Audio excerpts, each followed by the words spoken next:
Jesus starts his parable by saying, "There once was."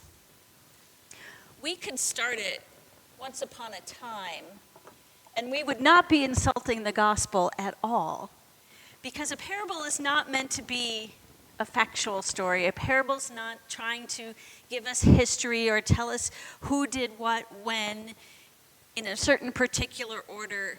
A parable is supposed to be something that brings us out of our ordinary life, brings us out of what we expect, and kind of puts us into a what-if situation. Kind of imagine this kind of situation. And it's supposed to have a twist that is unexpected and startles us, and it's designed to get us thinking. What if? We should ask ourselves when we hear a parable. So with that in mind, we jump right in with Jesus to the parable of the sower. We have a sower who is out sowing seeds. And it's really important to note that Jesus says he's out sowing seeds, not planting seeds. Planting seeds is very different. Planting seeds is what we like to do. We like to prepare the soil. We like to know exactly what we're planting where and arrange it so it looks all beautiful. We like to know what's going to come up and when it's going to come up, and we like to kind of control the situation. We can expect if we plant something in a particular way, in a particular place, and there's enough sun and water, that pretty soon roots will grow and stems will grow and leaves will grow, and we will have the plant that we were hoping to have in the place we were hoping to have it. That is not sowing. That is planting. We like planting. Jesus likes sowing. Sowing is tossing things around and allowing what happens to happen. Sowing is letting go of a little bit of control, which can be kind of scary for human beings. Some seeds will hit the right dirt and they will wiggle down and grow up and thrive all on their own. We didn't do anything except toss. Some seeds we toss will be blown away by the wind, some will be eaten by the birds, some just won't grow, and there is no logical explanation for that. The sower doesn't know the outcome, and the sower doesn't sow expecting a particular outcome. They just toss with faith and trust and hope. So as we encounter our sower tonight, our sower is flinging seeds around, and some fall along the path, and some hit the rocks, and some are eaten by the birds, and some just don't stand a chance, and the sower just keeps sowing, knowing there's no control over the outcome, just trusting that this work will somehow, in some way, bear some fruit. So a sower is pretty much the definition of hope. The sower leans into the passage from Isaiah that Ingrid read, "For you shall go in joy and you shall be led back in peace." The sower understands what if and dreaming big and letting go of outcome. Jesus does talk quite a bit about different types of soil, about thorns, about rocks, about shallow soil. But notice that Jesus doesn't ask us to try and become any way or another. Jesus just says, this is the world, this is what happens. Now that's not to say we shouldn't try to be the best soil we can be.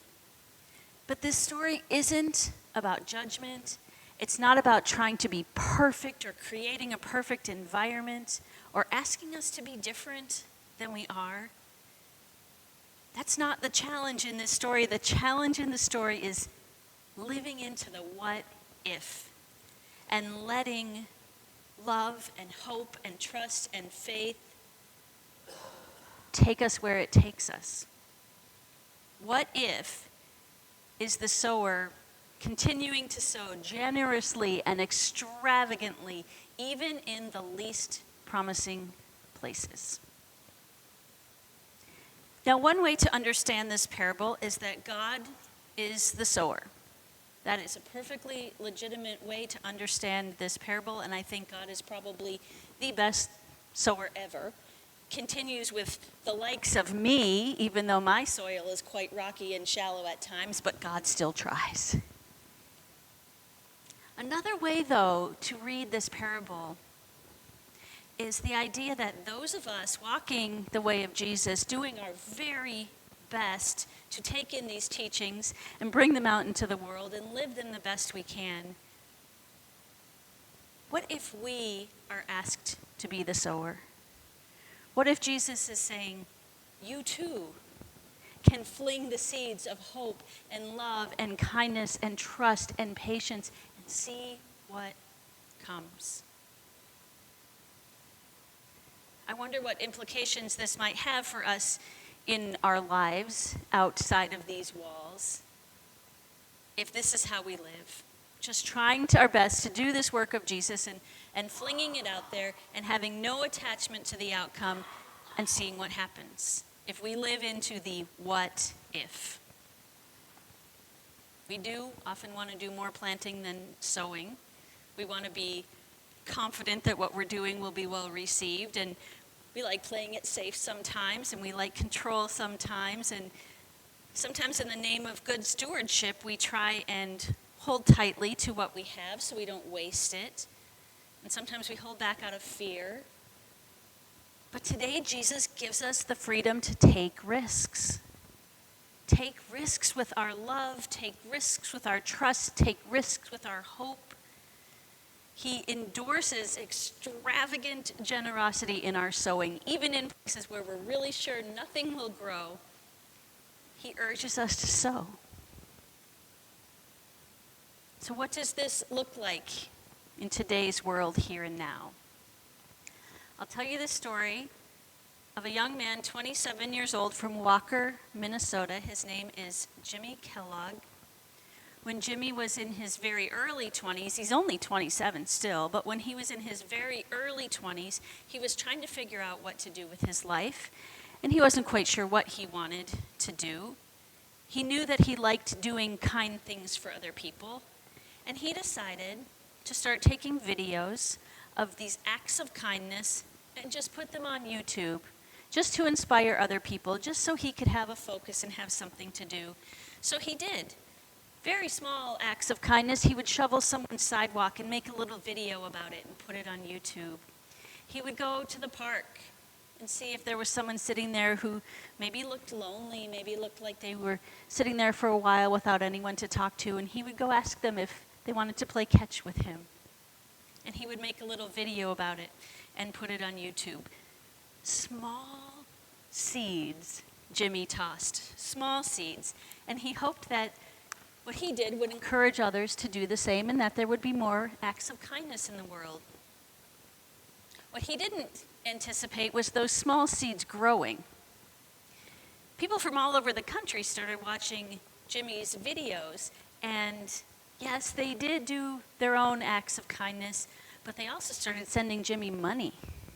And they said, hey, that person that you played catch with at the park, go find them again and buy them lunch on me.